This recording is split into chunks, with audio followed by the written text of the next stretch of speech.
ولقد آتينا داود منا فضلا يا جبال أوبي معه والطير وألنا له الحديد أن اعمل سابغات وقدر في السرد واعملوا صالحا إني بما تعملون بصير.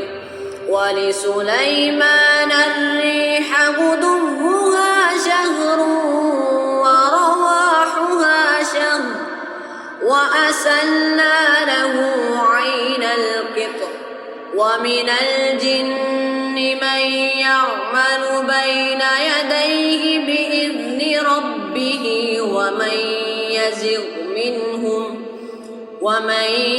يزغ منهم عن أمرنا نذقه من عذاب السعير.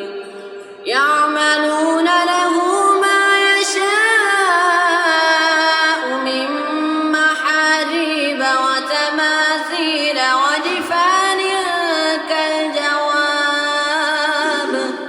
وجفان كالجواب وقدور الراسيات.